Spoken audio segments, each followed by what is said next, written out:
कड़कड़ाती ठंड में भुवनेश्वर मल्होर की हुई मौत। पूर्व विधायक ने कहा, मल्होर जनजाति विलुप्ति के कगार पर, अधिकारी पीड़ित परिवार को दे जल्द से जल्द मुआवजा। कड़कड़ाती ठंड में भी नहीं मिला कंबल, मुखिया यथाशीघ्र पीड़ित परिवार को मुआवजा दें। पूर्व विधायक। हजारीबाग जिले के बरखट्टा प्रखंड के अंतर्गत सिलाडीह पंचायत के अंतर्गत ग्राम लगनवा निवासी 50 वर्षीय भुवनेश्वर मल्होर पिता बनवारी मल्होर की मृत्यु शुक्रवार को अहले सुबह उनके पैतृक निवास स्थान लगनवा में हो गई।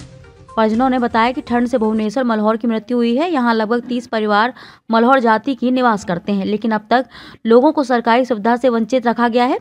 पंचायत सचिव कैलाश प्रसाद कुशवाहा ने कहा कि भुवनेश्वर मल्होर की मौत सुनकर हम लोग यहाँ निरीक्षण करने आए हुए हैं।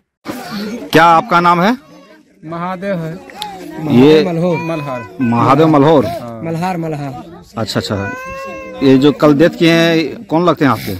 हमारा छोटा भाई था सर। क्या नाम है उसका? भुवनेश्वर नाम था, भुवनेश्वर मल्हार। कैसे मरा बताइए पूरा। वो शीतलहरी ठंड से उसको मर गया। नहीं मिलता है, न चावल वावल मिलता है, न और कुछ मिलता है। खाली गरीब आदमी ऐसे कचरा उचरा बीच के कभी कभी खाते हैं, तो बाल बच्चा गुजारा करते हैं।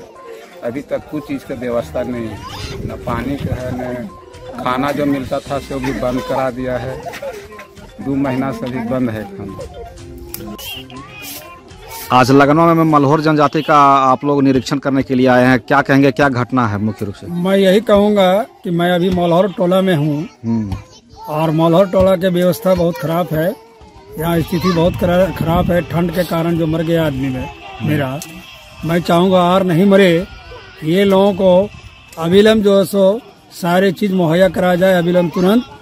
और अभी ये लोग ठंडा के कारण में इन लोग को अविलंब कम्बल कम से कम 60-70 कम्बल दे दिया जाए ताकि इन लोग जान बचे। और घर तो एकदम हाथियों ने पूरा तोड़ के रख दिया है और इन लोग को मैं चाहता हूँ कि घर मकान मिले और अविलंब मिले ताकि इन लोग बच सके।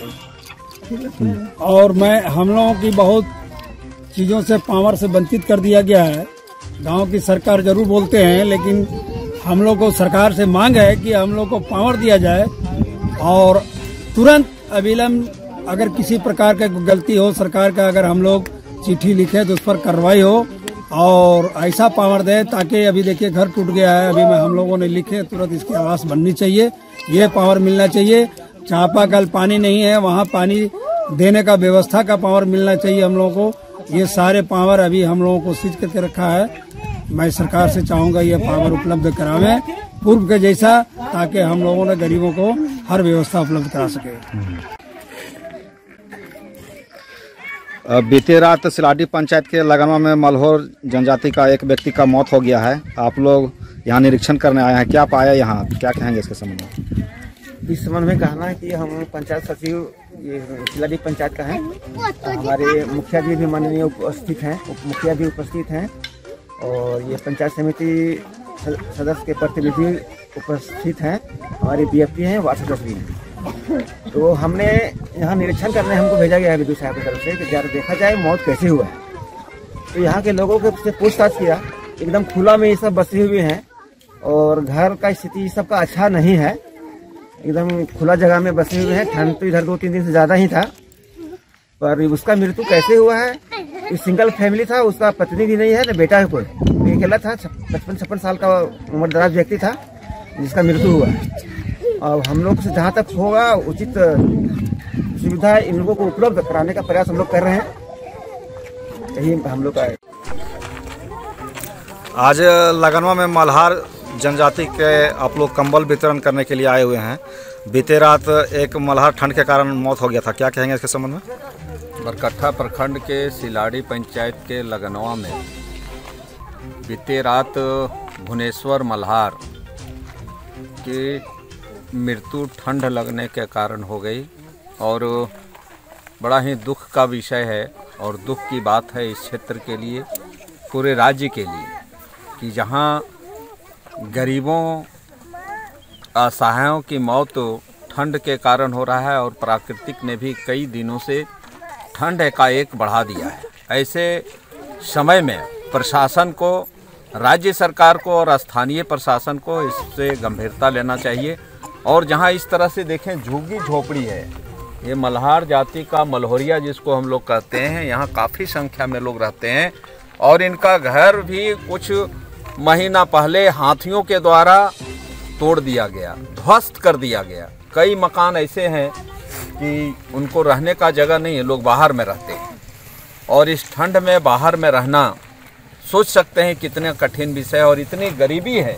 अब देखिए इन लोगों को, अब ये निश्चित तौर पर बड़ा चिंता का विषय है और मैं खास करके वन विभाग से मांग करता हूं कि इन लोगों का जो मकान को हाथियों के द्वारा ध्वस्त कर दिया गया है, उन लोगों का जो आर्थिक क्षति हुआ है, जो बासन बर्तन जो भी था वो सब हाथियों के द्वारा नष्ट कर दिया गया और इन्हें मुआवजा भी नहीं मिल पाया, ना इनके मकान जहां टूटे हुए हैं उनका मकान भी नहीं बन पाया। इसका एक ही कारण है कि इन लोग जो यहाँ बसे हुए हैं वो वन भूमि की ज़मीन है और वन भूमि की ज़मीन है तो ऐसे गरीबों को, असहायों को, ऐसे मल्होर जाति जो हम समझते हैं कि झारखंड नहीं देश की सबसे निम्न जातियों में से ये मल्होरिया जाति आता है, मल्हार जाति आता है और इसलिए इन लोगों को वन विभाग से एनओसी मिलना चाहिए। एनओसी वन विभाग के डीएफओ दें और इन लोगों का मकान वन विभाग बनावे या जिला प्रशासन या राज्य सरकार बनावे, लेकिन इन लोगों का मकान बनना चाहिए ताकि आवास, कम से कम इन लोगों को आवास तो हो। आज भी आज़ादी के इतने साल बीत जाने के बाद आज हम लोग आवास के लिए भी लोग तरस रहे हैं।